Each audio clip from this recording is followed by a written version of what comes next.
If you're not familiar with United Way, before COVID, long before COVID, we're coming up on 100 years of in existence.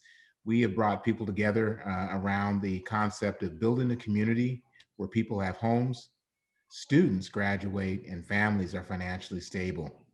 And so that is the constant call to action for United Way.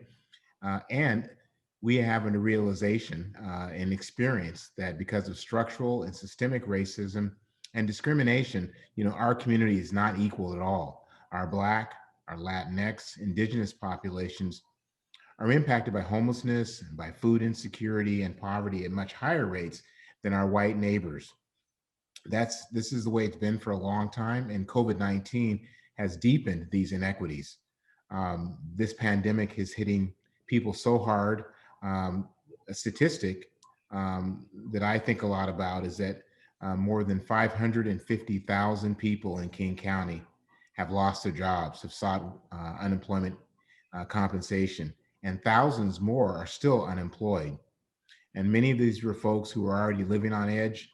They were already on the edge. They were living paycheck to paycheck.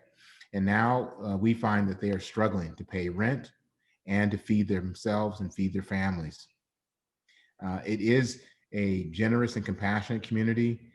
We've been able to organize with lots of great support and partnership with nonprofit providers to provide significant amount of resources in times of COVID. Emergency food support, rental assistance to thousands of people. I will tell you that since March, so almost a year, more than 10,000 households have received rental assistance through our home base program. Home base was a program we initially designed to do eviction prevention as a form of preventing homelessness. But because of COVID, we saw that we had to shift, and we shifted into rental assistance.